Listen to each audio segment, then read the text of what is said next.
Саламатсыздар ма балдар? Бүгінгі сабаққа бәріміз дайынбыз деп ойлаймын. Бірінші топ бұл домбыра тобы, екінші топ бұл қобыз тобы.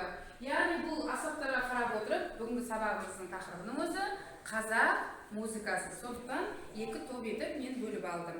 Балдар, біз музыканы, қазақ музыкасы тақырыбын өтпес бұрын үй тапсырмасына сұрайын. Үй тапсырмасына мен көне жәдігерліктер, яғни аспаптар туралы не білеміз? Сол бойынша тапсырма берген болатын. Ендеше домбыра тобынан бастайық. Қанекей, домбыра тобы дайын ба? Мақсат, тұра ғой. Көне жәдігерлердің бірі ол жетіген. Жетігеннің тартылуы да және де оның істелу жолы да өте қиын. Баяғыда шектің орнына аттың қылын қолданылған, ал түймешектердің орнына асықты қолданылған. Ол көнеден келе жатқан жеті асық болғандықтан оның аты жетіген деп аталып кеткен. Келесі тобымыздан, яғни қобыз тобынан қандай ұлттық көне деңгейлетін аспаптарға дайынбыз? Кім айтады? Айта ғой, Аян айта қойсын. Дастырна үрмелі аспап. Дастырнайдың кейбір үрмелі тетіктері болмайды. Ол басқа да ұлттарда кездеседі, бірақ атауы басқаша және де пішіндері басқаша болады. Ал енді балалар, мен үй тапсырмасын жұлдызды жауын әдісі арқылы бағалаймын. Бұл топта мен мақсатқа жұлдызша беремін, және соны келесі топтан мен Аянаға бір жұлдызша беремін. Жарайсыңдар балалар, үй тапсырмасы жақсы дайындықпен келсіңдер. Ендеше бүгінгі тақырып жаңа айттым, қазақ музыкасы. Яғни қазақ музыкасы дегенде сендерге ең бірінші не есіңе түседі? Қандай аспаптармен орындайды қазақ музыкасы? Домбыра, қобыз, жарайсыздар. Балалар, ендеше қазір сендерден қазақ музыкасы деген тақырыпта бірінші оқылым тұр, соны бірінші азат жолынан бастап оқимыз. Аяулым оқи қой. Халқымыздың ертеден ақ өзіне тән дәстүрлі музыкасы болды. Қазақтың әнді. Ендеше осы мәтіннің әрбір азат жолында не қандай ой туралы айтылған, сонымен сұраймын. Бірінші азат жол бойынша бастайық. Кім айтады? Бірінші азат жолда Айман айта ғой. Халқымыздың ертеден ақ келе жатқан дәстүрлі музыкалары туралы. Дұрыс, жақсы, жарайсың. Екінші азат жолында не туралы айтылған балдар? Мақпал айта ғой. Қазақтың өрт әндері, дұрыс. Жоқтау, жақсы, өте жақсы. Екінші мәтіне солай айтылған азат жолда. Үшінші азат жолда не айтылған? 20 ғасырдың әншілер, күйшілер және қазгерлер туралы. Жақсы, солай ма, балдар? Жақсы, яғни соңғы азат жолында не туралы айтылған балдар? Ерасыл айта ғой. Опера және музыка. Өнер туралы айтылған. Өте жақсы, жарайсыңдар балдар. Яғни бұл тапсырманы толық меңгерді деген ойдамын. Балдар, ендеше осы тапсырманы айтып болдық. Енді осының әрбір азат жолынан, әрбір сөздің ішінен мағынасына қарай мақамат айтайық. Кәне, аяулым. Бірінші абзацта өнердің қол алтын, өлеңшінің сөзі. Жақсы, жарайсың аяулым. Екінші мақсат айта ғой. Екінші абзацқа қол өнері кілемде, сөз өнері жақсы. өлеңде. Яғни екінші азат жолға, жақсы. Мынасы айта ғой. Әшейінде ауыр жаққа строй дегенде ойлайды. Иә, мұндай да мақал бар, өте жақсы. Келесі топта кім айтады? Ұялмаған әнші болады дегенде бізде жақсы мақалдар бар. Жақсы, жарайсыңдар. Балдар, енді тапсырмаларды орындап болды, берілген. Ендеше қараңдар. Қазір келесі тапсырмада табиғат құбылыстары деген бейнеролик, біз яғни еліктеуіш бейнелеуіш сөздер өткенбіз. Осы бейнероликке қарап отырып, қазір мен қосамын. Соның ішінен қандай суреттер шықты, табиғаттың құбылыстарын көріп отырып, сөйлем құраймыз. Ендеше мұқият бейнероликке қараймыз. Қане бәріміз мұқият тақтаға.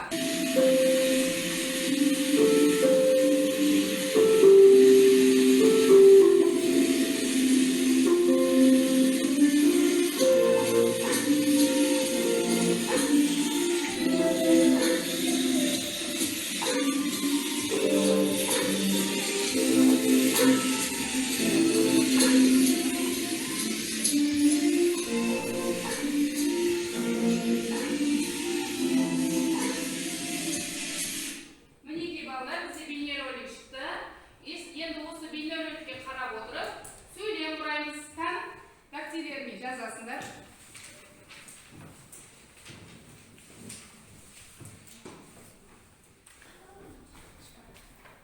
Мұқият жаза береміз.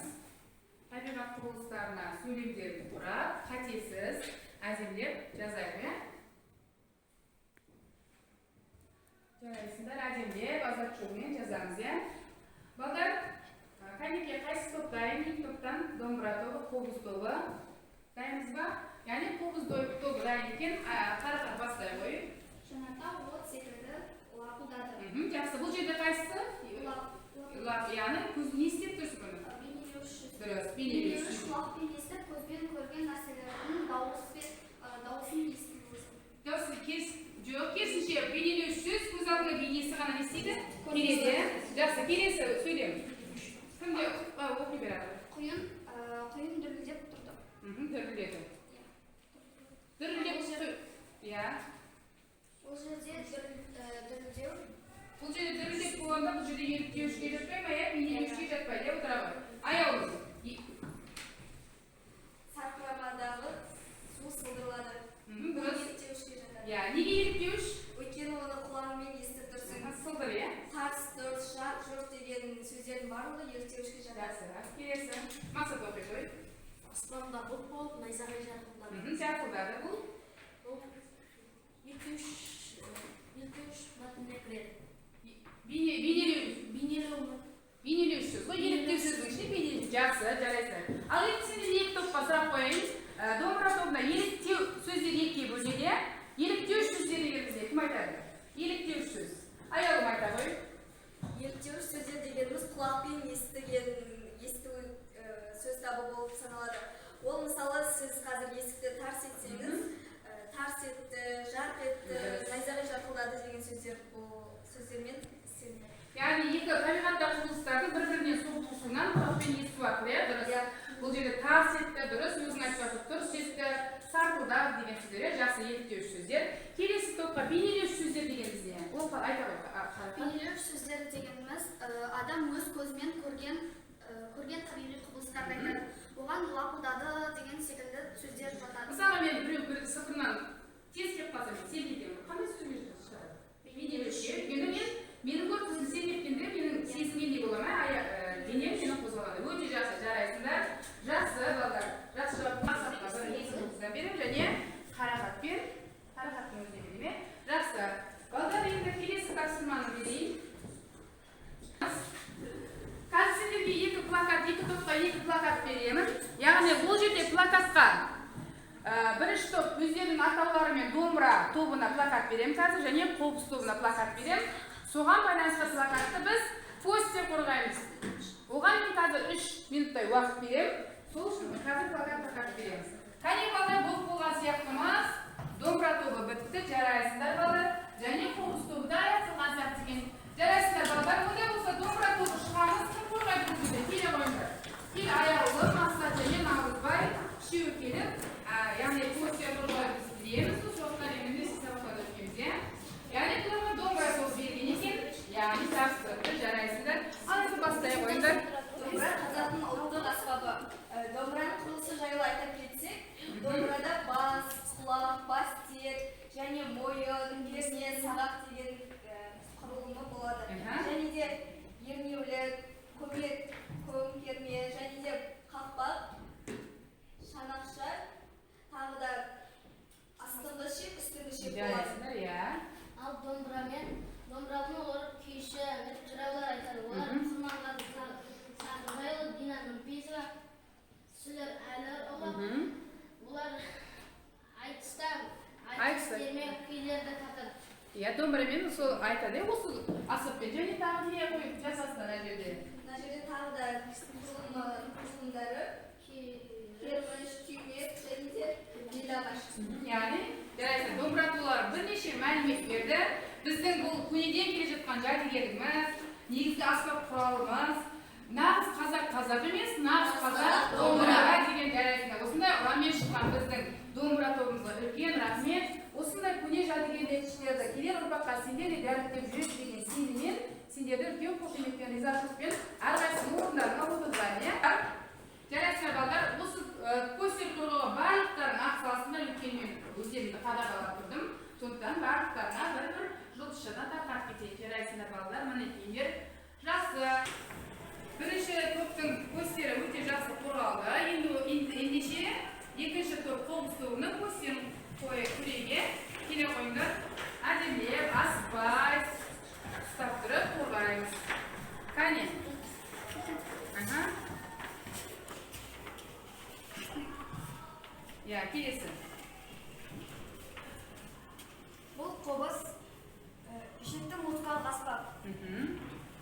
Қобыздың алғашқы музыканты Қорқыт Ата болған. Қорқыт Ата туралы көптеген мәліметтер мен мақалдар шығарылған. Қорқыт Ата қобыздың ең атақты күйшісі болып табылған. Және де бұл қобыздың түрлі атылар бар. Мар қобыз, қыл қобыз деген түрлері өте көп.